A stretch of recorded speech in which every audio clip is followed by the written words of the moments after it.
안녕하십니까, 손 원장입니다. 울세라는 출시된 지 이미 20년 가까이 된 굉장히 베스트셀러 시술이고, 초음파를 이용해서 얼굴 속 근막이라는 곳을 조금 열을 가해서 오그라뜨리는 현상을 만드는 시술로 보시면 되는데, 이 시술보다 더 효과적이거나 더 좋은 성능을 내는 시술이 아직까지는 별로 없어서 리프팅이나 안티에이징 중에서는 가장 효과적이라고, 지금까지는 가장 효과적이라고 알려져 있습니다. 그래서 많은 분들이 울세라 시술을 하고 계신 것 같습니다. 그 울세라라는 거는 에너지가 이제 한 점 한 점 태우는 거랑 마찬가지인데, 한번 쭉 도트가 생기는 거가 보통 12개에서 15개 정도가 한 줄이 나옵니다. 그거가 한 줄 나오는 거를 한 샷이라고 얘기를 하는데, 왜냐면 이제 기계에 그 버튼이 있거든요. 그래서 카메라에 그 셔터 같은 기능을 하는 건데, 그래서 이제 셔터를 누르면은 샷이 나오는 걸 기준으로 그 한 샷 한 샷을 계속 이제 누적시켜 나가는 게 울세라를 하는 방식인데, 그래서 그걸 600줄 정도를 했다라고 생각을 하시면 되겠네요. 본래는 600샷이 아니고 제조사에서 제공하는 표준 프로토콜에는 4.5mm 팁을 이용해서 380샷 정도를 하게 돼 있고, 3.0 팁으로 또 300 몇십 샷 정도를 하게 돼 있어서 총 합치면은 780샷 정도를 하는 거가 표준 프로토콜이라고 생각하시면 되고, 그게 이제 커버리지가 어느 정도 되냐면 목주름 주름선에서부터 이마를 풀페이스로 채울 때 780샷 정도를 제조사에서는 권장을 하고 있습니다. 네, 에너지 출력을 조금 더 높였으면은 그 샷수를 조금 줄일 수 있지 않을까라고 생각을 해서, 저 같은 경우는 이제 풀페이스를 하는데 600샷 정도를 권장을 드리고, 그래야 이제 샷수가 소모품이라고 생각하시면 되는데, 소모품이 적게 들어가니까 환자분들한테 이제 조금 더 가성비를 드릴 수 있지 않나라고 생각을 합니다. 샷수가 높을수록 이라기보다는 풀페이스를 커버하는 커버리지라고 생각하시면 되죠. 샷수가 적어지면 쏠 수 있는 면적이 적어지는 거죠. 그러니까 본인이 안티에이징 목적으로 얼굴 전체를 하고 싶다 하시면, 제가 권유드리는 바에 의하면 한 600샷 정도는 필요하다라고 생각하시면 되고, 500샷 정도 하겠다 하시면 이마부나 관자부 같은 데를 배제하고 시술을 하겠다라고 생각하시면 되는 거죠. 그래서 조금, 요즘 울세라는 굉장히 젊은 분들도 하거든요. 26 정도 되시는 분들도 하고 싶어 하시는데, 그런 분들은 이제 하관 쪽이 목적이니까 하관 쪽만 하고 싶다 하시면 얼굴 그 커버리지가 적어지잖아요. 적어지면 아무래도 샷수가 줄어드는 거죠. 제가 하는 시술 기준으로 봤을 때는 턱선에서부터 시작해서 광대뼈 아래쪽 정도까지 하시려면 한 300샷 정도가 필요합니다. 광대뼈 기준으로 이만큼 정도를 커버 하시려면은 한 400샷 이상이 필요하고, 이걸 이제 이마 제외하고 나머지 부위들을 다 커버 하시려면은 한 500샷 정도가 필요하고, 이마부나 목 쪽을 조금 더 해야겠다라고 생각하시면 진짜 풀페이스를 커버하려면 한 600샷 정도가 필요하죠.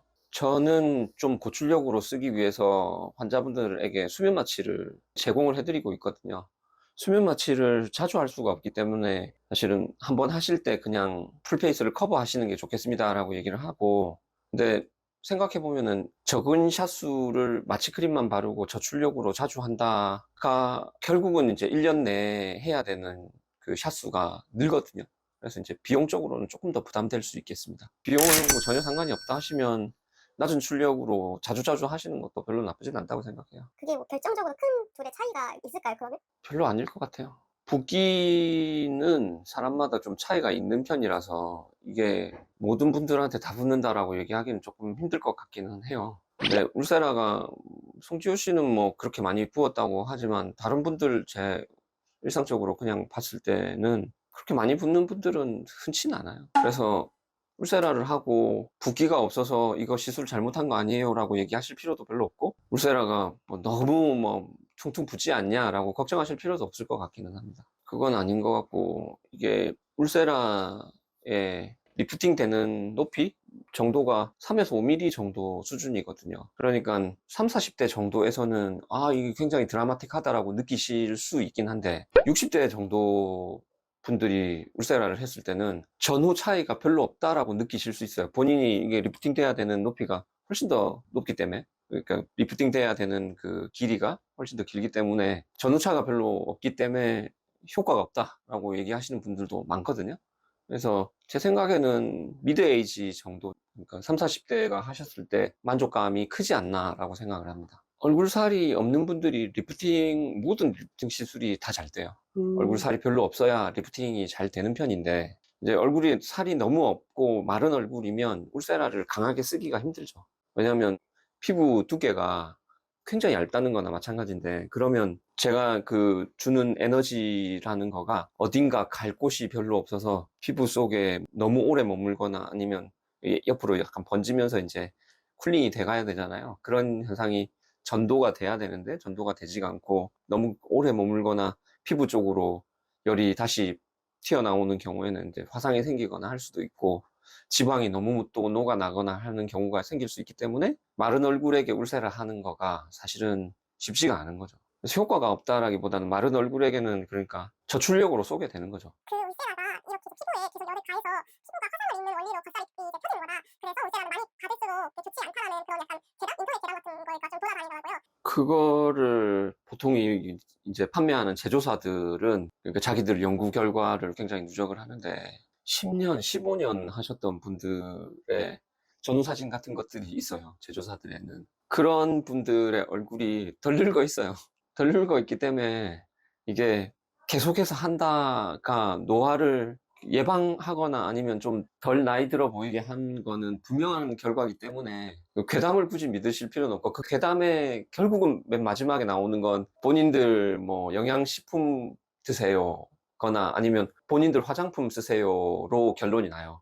그러니까 그런 걸 굳이 믿으실 필요가 있겠나라고 생각합니다. 실리프팅은 이제 울세라라는 에너지 장비하고 안면거상술이라는 수술에 약간 중간 정도의 위치에 있다고 생각을 하시면 되는데, 이 실리프팅이 울세라가 조금 건들지 못하는 가려운 부분 같은 거를 조금 해결하는 요소가 좀 있습니다. 그래서 목적성이 좀 다르고 즉각적인 성과에 있어서는 실리프팅이 확실하기 때문에, 왜냐면 필러 같은 시술처럼 전후차가 극명하게, 그래서 이제 유튜브에서도 많이 보셨겠지만 실리프팅을 반쪽을 하고 찍은 뭐 환자분 보고 앉아보라고 하고 이제 찍은 사진 같은 걸 영상에서 아마 많이 보셨을 거예요. 그렇게 즉각적으로 성과를 만들어내는 효과가 있기 때문에 울세라하고 같이 했을 때 시너지하죠. 시너지해서 저도 안면거상술 하기가 아직 이르다고 생각하는 분들에게는 울세라와 실리프팅을 병합해서 사용해 보시라고 얘기를 권유를 드리고, 또한 수술을 하셔야 되는 상황이긴 한데 본인 이제 수술은 굉장히 두렵거든요. 회복기도 오래 걸리고 부작용에 대한 염려도 크시고 연세가 많으시다거나 이런 분들에게는 그냥 간단한 뿌띠 시술 정도로 성과가 안면거상술만큼 나진 않겠지만 뿌띠 시술로 간단히 해결하고 싶어 하시면 그냥 울세라랑 실이랑 같이 해보자고 권유드리는 경우가 많습니다. 이게 성과가 조금 더 나을 수밖에 없는 이유를 설명을 드리면, 울세라는 이제 가로로 그물막 같은 거를 이렇게 촘촘하게 치는 걸로 생각하시고 그게 오그라들면서 효과가 생기는 거라고 말씀드렸잖아요. 그러면 이제 내부가 이제 질겨집니다. 콜라겐 같은 게 생기면서 이제 질겨지게 되는데, 얼굴이 타이트해진 곳에다가 실이 더 잘 걸리거든요. 실이 조금 더 단단히 걸리는 효과가 있기 때문에 울세라와 실을 병행해서 사용하는 건 제 생각에는 좋은, 뭐 거의 뭐 미니거상에 준할 정도로 괜찮은 시술이다라고 생각합니다. 이중턱도 분명히 효과가 있죠. 제일 드라마틱하게 효과가 있는 쪽은 턱선 쪽하고 눈썹이라고 보시면 되고, 눈썹이 진짜로 한 3, 4mm 정도는 올라갑니다. 그래서 눈썹이 약간 처져 있다 하시면 되게 좋은 시술이고, 턱선이 좀 무딘 것 같다라고 하시는 분들에게는 되게 좋은 시술이죠.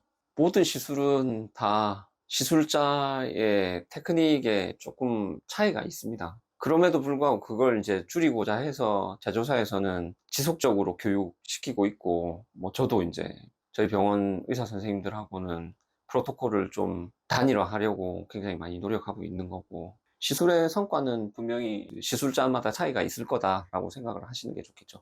흔하지 않을 것 같은데 울세라가 효과 없다는 흔치 않고, 울세라를 쓰기가 너무 마른 얼굴에는 울세라를 쓰기가 좀 어려울 것 같다라는 생각이 들 수는 있어요. 저는 그런 생각이 드는 분들에게 성과가 조금 약하지만 뭐 써마지는 어떠세요라고 여쭤보기도 하는데, 그래서 써마지가 이제 약간 그런 쪽, 한 50대 너무 마른 얼굴인 분들에게는 오히려 더 추천되는 시술이 아닐까라고 생각을 하고, 울세라 자체가 효과가 없는 얼굴은 너무 과한 만족감, 그러니까 아까 설명드렸듯이 수술을 해야 되는 60대 같은 경우는 울세라 장비라는 게 그렇잖아요. 이게 할 수 있는 기능이라는 게 정해져 있기 때문에 만족감이 없으실 거다라고 생각하시면 될 것 같습니다. 우선적으로는 수면 마취를 제공을 한다는 이유를 생각을 해보시면, 연고 마취로는 할 수 없을 정도로 굉장히 좀 강하게 쓰겠다라는 의미라고 생각하시면 되거든요. 그리고 최근엔 뭐 많지는 않겠지만 재생 팁을 쓴다든지 이런 일들은 저희 병원에서는 생각해 본 적도 없고, 그럴 리가 없다, 정품을 다 사용하고 있다라고 생각하시면, 울세라라는 장비의 장점이자 단점이긴 한데, 카틀리지를 계속 소모해 나가야 되는데 그 카틀리지를 소모를 시킨다는 거가 오히려 안전하다고 생각을 하시면 더 좋을 것 같아요. 이게 계속 일회성으로 쓰고 버려지기 때문에 항상 신선한 거와 마찬가지거든요. 그러니까 이 카트리지를 낼 수 있는 최대 출력으로 써도 최고의 품질의 상태에서 쓸 수 있기 때문에, 울세라는 오류가 거의 잘 안 일어나고 굉장히 신뢰성 있는 장비라서 저도 믿고 높은 출력으로 쓰는 거거든요. 높은 출력으로 쓰니까 다른 병원에서 했던 결과들보다 더 좋아서 사실 그런 분들이 좀 많은 편인 것 같아요. 처음에 이제 워낙 유명하다고 하니까 저희 병원에 와서 시술을 하셨는데 비용이 적지가 않거든요. 그럼 좀 인근에 좀 싼 데 찾아가 볼까 해서 딴 데를 가보세요. 갔다가 효과가 별로 없는 거야. 그래서 세 번째 울세라를 할 때는 또 찾아오시는 분들이 되게 많아요. 저한테는 왜 이렇게 뜸하게 오셨어요? 한 3년 만에 오셨네요? 라고 얘기를 하면은 항상 저한테 하는 얘기가, 중간에 딴 데 한 번 가봤는데 딴 데보단 여기가 더 나은 것 같아서 다시 왔어요 라고 얘기하는 분들이 훨씬 많거든요. 그래서 비슷하게 하는 곳이 흔치가 않기 때문에 아마 저희에게 오시지 않나 라고 생각이 듭니다.